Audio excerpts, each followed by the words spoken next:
सो है guys, welcome to the channel. So guys, मैं आज आपको कोई पर्टिकुलर स्टॉक्स में या फिर कोई पर्टिकुलर इंडेक्स में ट्रेड कैसे किया जाता है, इंट्राडे में ट्रेडिंग कैसे होती है, एक ट्रेडर इंट्राडे में किसी पर्टिकुलर स्टॉक्स को या फिर इंडेक्स को कैसे ट्रेड करता है, वो बताने वाला हूँ। काफ़ी इन डिटेल वीडियो रहने वाली है, तो चलिए शुरू करते हैं। तो आज हम देखने वाले हैं एचडीएफसी का जो ये स्टॉक्स है उसका कैसा बिहेवियर रहता है, एक ट्रेडर की क्या मॉडस ऑपरेंडी रहती है इस स्टॉक्स को ट्रेड करने की। तो उसी तरीके से आप इस स्टॉक्स में मैं आपको जैसे बताऊंगा उस तरीके से आप दूसरे इंडेक्स या फिर पर्टिकुलर स्टॉक्स को फाइंड आउट कर सकते हैं कि ट्रेड कैसे किया जाता है।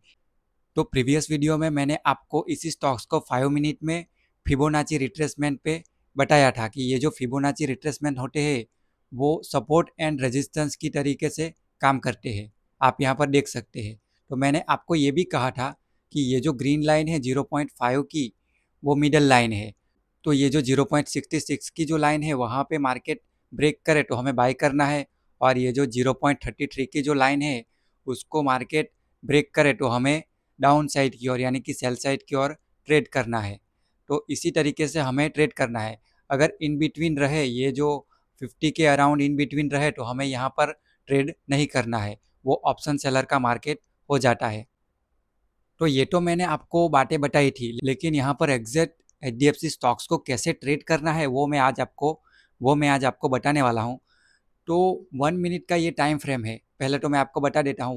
उस दिन मैंने आपको ओवरव्यू दिया था फिबोनाची रिट्रेसमेंट का, तो उसी वजह से मैंने 5 मिनट में वो दिखाया था आपको। लेकिन यहाँ पर मैं आपको 1 मिनट पर ट्रेड कैसे करना है वो दिखाने वाला हूँ, क्योंकि 1 मिनट के टाइम फ्रेम पे ट्रेड करते समय हमारे एसएल्स काफ़ी छोटे रहते हैं और प्राइजेक्शंस भी हमें काफ़ी अच्छे तरीके से दिखती है। तो इसी वजह से 1 मिनट के टाइम फ्रेम में एंट्री करना काफ़ी बेनिफिशियल रहता है, क्योंकि 1 मिनट में आपके छोटे एसएल होंगे तो उसको आप रिकवर भी इजीली कर सकेंगे और प्रॉफिटेबल भी बन सकेंगे। उसके बाद दूसरा ट्रेड, और उसके बाद आपका दूसरा ट्रेड अच्छे तरीके से चल गया तो रिकवर करके आप प्रॉफिटेबल बन सकते हैं। तो यहाँ पर आप देख सकते हैं कि ये जो मार्केट 28 तारीख को ओपन हुआ, हमने 20 की लाइन यानी कि 0.5 की मिडल लाइन लगा दी, और उसके बाद मार्केट ने क्या किया, ऊपर गया और 66 के आसपास से रिजेक्शन दे दिया। तो यहाँ पर जब भी रिजेक्शन दिया तो वहाँ पर हमारी एंट्री सेल साइड की ओर की होती। तो वो हमारा टारगेट पहला यहाँ पर 0.33 पे रहेगा, और उसके बाद 0 पे रहेगा, और यहाँ पर -0.5 भी टारगेट आ सकते हैं। वो आपके ऊपर रहेगा कि आप कहाँ पर बुक करना चाहते हैं, लेकिन यहाँ पर एंट्री और एग्जिट में आपको दिखा दे रहा हूँ। हमारी यहाँ पर एंट्री हुई और काफ़ी अच्छे तरीके से पहला ही ट्रेड हमारा चल गया। तो हमें यहाँ पर 1:2 या फिर 3 तो मिल ही गए होंगे, 2 से तो ऊपर ही हमें यहाँ पर प्रॉफिट मिला। तो यहाँ पर हमें काफ़ी कष्ट लेने की ज़रूरत नहीं पड़ी और हमारा पहला ही ट्रेड चल गया सेल साइड की ओर। तो यहाँ पर मैं आपको एक और बात बताना चाहता हूँ कि अगर आपने इस ट्रेड को मिस किया होता, सेल साइड का ट्रेड है उसको आपने मिस किया होता, तो आपके साथ क्या होता। तो ये जो ट्रेंड चलने वाला है वो आपने मिस कर दिया, पहला ट्रेड मिस कर कर। तो उसके बाद आप यहाँ पर 33 पे फिर से बाय करते, कहाँ तक, 66 के पहले टारगेट तक, या फिर उसको ब्रेक कर दे तो 1 के टारगेट तक। तो यहाँ पर क्या होता, दूसरा ट्रेड आपका लॉस में जाता। आपने यहाँ पर पहला ट्रेड मिस किया और आपका दूसरा ट्रेड लॉस में गया, और उसके बाद 33 को मार्केट ने फिर से ब्रेक किया तो वहाँ पर सेल करते, तो वहाँ पर आपको कुछ प्रॉफिट मिल जाता। और ये जो पहला ट्रेड लॉस में गया आपका, आपने पहले आप यहाँ पर ये ट्रेड तो मिस कर चुके थे, आपका पहला ट्रेड ये हो गया, तो ये आपका लॉस में गया, वो आप रिकवर करते।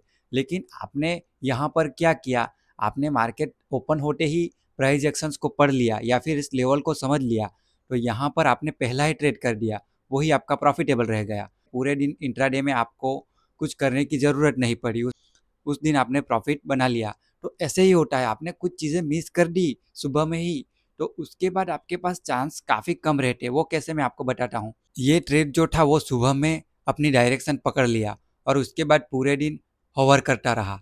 तो आप अगर सुबह में ही अपनी प्रोबेबिलिटी खो देते हैं ट्रेड ना करके, तो उसके बाद आप आ जाते हैं साइडवेज मार्केट में। कोई भी स्टॉक्स होता है वो सुबह में ही अपनी डायरेक्शन दिखा देता है और उसके बाद वो पूरे दिन होवर करता रहता है कोई एक लेवल पे, और उसके बाद ब्रेकडाउन भी होता है तो काफ़ी कंफ्यूजिंग होता है, क्योंकि उसके बाद वो फिर से पुल बैक होता है फिर से। तो इसी तरीके से अच्छे मूव नहीं देखने को मिलते, हमें अच्छी प्राइस एक्शन सुबह में ही देखने को मिलती है। तो इसी के लिए हमें क्या करना है, जब भी हमें सुबह में एंट्री मिले वहाँ पर ही एंट्री को प्रेफरेंस देना है, वहाँ पर ही हमें एंट्री करनी है बड़े टारगेट के लिए। अगर आपको यहाँ पर बाई साइड की एंट्री मिल गई, दोपहर को यहाँ पर आपको बाई साइड की एंट्री मिल गई, तो आपका यहाँ पर सुबह में एक एसएल हिट हुआ होगा। सपोज करो कि आपका यहाँ पर सुबह में एक एसएल हिट हुआ, तो उसको खाली रिकवर करने के लिए ही यहाँ पर आप ट्रेड करेंगे। आप यहाँ पर 1:2 1:3 के लिए दोपहर के बाद ट्रेड नहीं करेंगे। तो यही पूरी मॉडस ऑपरेंडी रहती है एक ट्रेडर की। एचडीएफसी स्टॉक्स भी इसी तरीके से बिहेव करता है। आपको दोपहर के बाद कंफ्यूज होने की ज़रूरत नहीं है स्टॉक्स में या फिर पर्टिकुलर इंडेक्स में। कोई भी न्यूज़ होगी वो सुबह में ही हिट करेंगी। प्रीवियस डे की जो न्यूज़ होगी तो वो कहाँ पर हिट करेंगी, मार्केट जब भी ओपन होगा वहीं पे वो न्यूज़ हिट करेंगी। तो उसी वजह से बाइंग या फिर सेलिंग वो पर्टिकुलर स्टॉक्स में या फिर पर्टिकुलर इंडेक्स में हमें दिख जाती है सुबह में ही। तो उसी वजह से वॉल्यूम क्रिएट होता है सुबह में, तो वहाँ पर हमें प्राइस एक्शंस पे ट्रेड करने का चांस मिलता है। और उसके बाद कोई भी लेवल पर दोपहर के बाद मार्केट आता रहे तो इतने अच्छे रिजल्ट हमें देखने को नहीं मिलते। तो यही बात मुझे आपको बतानी थी कि सुबह में मार्केट काफ़ी अच्छा ट्रेंडिंग रहता है, तो वहाँ पर हम पहले ही मॉर्निंग में ही ट्रेड लगाकर बड़े बड़े टारगेट हिट करवा सकते हैं। अब हम दूसरे दिन में चले जाते हैं। तो आप यहाँ पर भी देख सकते हैं कि ये जो हम अप्रैल की 1 तारीख को आ गए यहाँ पर, तो वहाँ पर भी हमने ये फिबोनाची रिट्रेसमेंट 1 मिनट के चार्ट में लगा कर रख दिया, 1 मिनट के चार्ट में लगा कर रख दिया एचडीएफसी के स्टॉक्स में। तो हमें यहाँ पर पहली बार बाई साइड की और एंट्री मिली इस जगह पर। आप देख सकते हैं इस जगह पर हमें बाई साइड की एंट्री मिली, उसका एसएल हमारा हिट हुआ। उसके बाद हमें फिर से यहाँ पर बाई साइड की एंट्री मिली, फिर से एसएल हिट हुआ। तो आप पूरे दिन में 2 या फिर 3 ट्रेड लगा सकते हैं। अगर आपका एसएल बड़ा होगा तो आपका जो ये फर्स्ट ट्रेड है उसका एसएल यहाँ पर गया होगा। तो इसी तरीके से आपका 1 या 2 एसएल बाई साइड की ओर गए। उसके बाद क्या हुआ, फिर से हमने 0.33 पे सेल साइड की ओर एंट्री की और उसके बाद फिर से मार्केट डाउन साइड की ओर चला गया। तो यहाँ पे क्या हुआ, ये तो 1 मिनट का टाइम फ्रेम है, तो उसी वजह से हमें एंट्री अर्ली मिल जाती है। छोटे छोटे एसएल हमारे यहाँ पर 1 या 2 हिट होते रहते हैं, वो हमें परवाह नहीं करनी है। यहाँ पर मैं आपको बता देता हूँ कि हमारे कितने छोटे एसएल यहाँ पर हिट होते हैं। यहाँ पर आपने एंट्री की, आपका इतना छोटा एसएल हिट हुआ, आपकी यहाँ पर एंट्री हुई, फिर से इतना छोटा एसएल हुआ। उसके बाद यहाँ पर आपने एंट्री की सेल साइड की ओर, आपको इतने बड़े टारगेट मिल गए। तो यहाँ पर आपके जो 2 एसएल हिट हुए उसको भी ये जो ट्रेड मिला वो रिकवर करके फिर से प्रॉफिट में ला सकता है। तो सुबह में ही एक ट्रेंड यहाँ पर आपको देखने को मिल गया, भले ही आपके छोटे छोटे एसएल हिट हुए। तो उस दिन भी आपने कोई लॉस नहीं किया, या तो आपने 2 एसएल को रिकवर कर लिया या फिर दो एसएल को रिकवर करके प्रॉफिट बना लिया। तो मॉर्निंग में ही ये चीज़ें सब हो गई। उसके बाद पूरे दिन आप देखते तो वहाँ पर मार्केट थोड़ा सा साइडवेज रहता है, बड़े पुल बैक आते हैं और उसके बाद फिर से वो पुल बैक वाइप आउट हो जाते हैं। तो वहाँ पर वॉल्यूम कम होता है, तो उसी वजह से प्राइस एक्शन अच्छी तरीके से काम नहीं करती है। कोई ना कोई ट्रेडर प्रॉफिट बुक करता है या फिर कुछ भी और चीज़ें होती रहती है। सुबह में ही ट्रेडर अपने ट्रेड को अच्छे तरीके से लगा देता है, उसके बाद प्राइस एक्शंस अच्छे तरीके से काम नहीं करती है। वही मैं आपको यहाँ पर बताना चाह रहा हूँ। सो गाइस, मेरा यहाँ पर कहने का जो मीनिंग है वो यही है कि सुबह में मार्केट अर्ली मॉर्निंग में ही ट्रेंडिंग हो जाता है। उसके बाद हमें प्राइस एक्शन अच्छे तरीके से देखने को नहीं मिलती। उसके बाद मार्केट भले ही सपोर्ट एंड रेजिस्टेंस पे आता रहे, लेकिन सुबह में जितना अच्छी तरीके से काम करता है उतनी अच्छी तरीके से दोपहर में काम नहीं करता या फिर दोपहर के बाद काम नहीं करता। इसी वजह से हमने 5 मिनट का भी टाइम फ्रेम चूज़ नहीं किया है। इसी वजह से हमने 1 मिनट का टाइम फ्रेम चूज़ किया है। तो 1 मिनट के टाइम फ्रेम को चूज़ करने की हमारी वजह भी मैंने आपको बता दी कि एसएल पहले तो छोटे होते हैं, उसको रिकवर और उसके बाद प्रॉफिट में लाना काफ़ी इजी रहता है।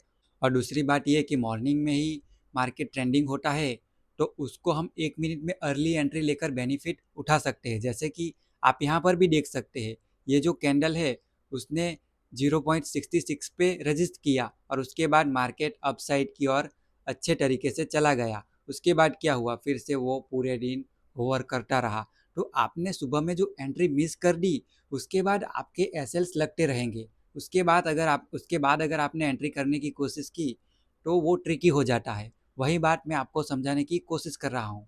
अगर आपको दोपहर में एंट्री करनी ही है तो वो कौन सी कंडीशन पे करनी है वो भी मैं आपको बता देता हूँ। सपोज करो कि मार्केट यहाँ पर 50 पे हमने मिडल लाइन ड्रॉ की, वहाँ पर ही ओपन होता है और उसके बाद पूरे दिन मिडल लाइन के अराउंड होवर करता रहता है और साइडवेज रहता है, और उसके बाद वो दोपहर के बाद या फिर दोपहर पे 66 को ब्रेक करे या फिर 0.33 को ब्रेक करे, तो वहाँ पर आपका पहला ट्रेड दोपहर में बनता है। उसी कंडीशन में आप दोपहर को ट्रेड कर सकते हैं। अगर मार्केट ने सुबह में ही एक ट्रेंडिंग मार्केट दिखा दिया है अप साइड की ओर या फिर डाउन साइड की ओर, तो आप दोपहर में आपकी एंट्री ट्रिकी हो जाएंगी, वो मैं आपको 100% गारंटी देता हूँ।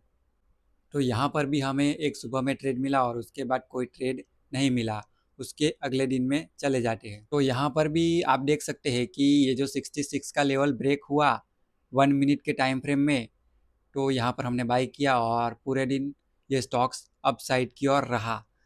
उसके लेवल भी काफ़ी अच्छे निकले थे, प्रीवियस डे की क्लोजिंग के अराउंड 1 का लेवल निकला था, तो वो टारगेट को यहाँ पर हिट कर दिया और पूरे दिन मार्केट अपसाइड की ओर रहा। तो आपने यहाँ पर भी पहली एंट्री मिस की होती तो आपको पूरे दिन एंट्री नहीं मिलती। वही बातें मैं आपको समझाने की कोशिश कर रहा हूँ कि एक ट्रेडर की मॉडस ऑपरेंडी क्या रहती है। ट्रेड तो काफ़ी सारे मिलते रहते हैं, वहाँ पर हमें ट्रेड करना है या फिर नहीं करना है। एफसी का ये जो स्टॉक्स है उस पे जो ट्रेडर ट्रेड करते हैं उसकी मॉडस ऑपरेंडी क्या रहती है वो मैंने आपको यहाँ पर दिखाया। तो यहाँ पर भी मैं आपको काफ़ी अच्छी प्राइस एक्शंस दिखाने वाला हूँ और ये जो सेटअप है वो कैसे काम करता है वो भी मैं आपको दिखाने वाला हूँ। तो चीज़ों को काफ़ी बारीकी से हम देखेंगे, जो चीज़ें नॉर्मल पर्सन को नहीं दिखाई देती है वो हमें दिखाई देने लग जाए, तभी हम मार्केट में प्रॉफिट बना सकते हैं। लोगों की बातें सुनकर या फिर लोगों के सेटअप को हम कॉपी करके मार्केट में पैसे नहीं बना सकते। हमें उस चीज़ों को प्रैक्टिस करके हमें उसमें जो बारीकी होती है, उसमें जो इन डिटेल चीज़ें होती है वो हमें ढूंढनी होती है और उसके बाद हम प्रॉफिट बना सकते हैं। तो यहाँ पर भी आप देख सकते हैं कि 66 पे हमें पहली एंट्री मिली और उसके बाद आपका अगर एसएल छोटा होगा तो हिट हो गया होगा और आपको यहाँ पर दूसरी एंट्री मिली और मार्केट सुबह में ही फिर से अपसाइड की ओर ट्रेंडिंग हो गया। एक या फिर दो ट्रेड में आपका मार्केट सुबह में ही ट्रेंडिंग हो जाता है। आपका एक एसएल लग जाए तो दूसरा ट्रेड आपको क्विकली करना है, आपको आपको एज सुन एज दूसरा ट्रेड लगा देना है। बाई साइड हो सकता है या फिर यहाँ पर प्राइस एक्शन बन के डाउन साइड हो सकता है। दूसरा ट्रेड आपको फिर से कर देना है, आपको वेट नहीं करना है। तो यहाँ पर हमें फिर से, अगर आपका पहला एसएल यहाँ पर हिट हुआ होगा तो आपको दूसरे ट्रेड में वो रिकवरी भी मिल गई और उसके बाद वो प्रॉफिट भी मिल गया, उसके बाद भी वो लॉस को रिकवर करके भी आपको प्रॉफिट मिल गया। अगर आपका एसएल पहले ट्रेड में ही बाई किया और डीप होगा तो आपका पहला ट्रेड ही बाई साइड की ओर चला गया। उसके बाद मार्केट को ट्रेड करना कितना ट्रिकी रहता है वो भी मैं आपको बता देता हूँ। तो मैंने यहाँ पर क्या किया था, इस फ्राइडे को ही यहाँ पर ट्रेड लगाया था। तो पहला मेरा एसएल काफ़ी छोटा था तो वहाँ पर ये हिट हो गया। उसके बाद मैंने यहाँ पर दूसरा ट्रेड नहीं किया क्योंकि मार्केट गैप अप ओपन हुआ था 1 टका और उसके बाद पहला ट्रेड बाई साइड की ओर ही हिट हो गया था। तो मैं बाई साइड की ओर फिर से ट्रेड करना नहीं चाहता था, लेकिन ये ट्रेड चल गया था लेकिन मैंने ट्रेड नहीं किया था। तो उसको रिकवर करने के लिए मेरे को कितना प्रॉब्लम आया, तो वो ट्रेड मेरा यहाँ पर एसएल हिट हुआ, फिर से मैंने यहाँ पर बाई किया और उसके बाद मैंने वो ट्रेड को 1:2 के लिए नहीं रखा क्यों सुबह में नहीं मिला, फर्स्ट सेशन में मुझे नहीं मिला। तो उसी वजह से मैंने क्या किया, ये जो एसएल हिट हुआ था उसको रिकवर यहाँ तक किया, वो रिकवर हुआ, उसके बाद मैंने ट्रेड को एग्जिट कर दिया। उसके बाद फिर से वो ट्रेड डाउन साइड की ओर ही चला गया। तो मुझे ये पता रहता है कि दोपहर या फिर फर्स्ट सेशन के बाद जो एंट्री मिलती है वो बड़े टारगेट नहीं देती, काफ़ी कम बार बड़े टारगेट देती है। तो मैं दोपहर में जो एंट्री करता हूँ या फिर फर्स्ट सेशन के बाद जो एंट्री होती है वो पहले एसएल को रिकवर करने के लिए होती है, बड़े टारगेट लेने के लिए नहीं होती है।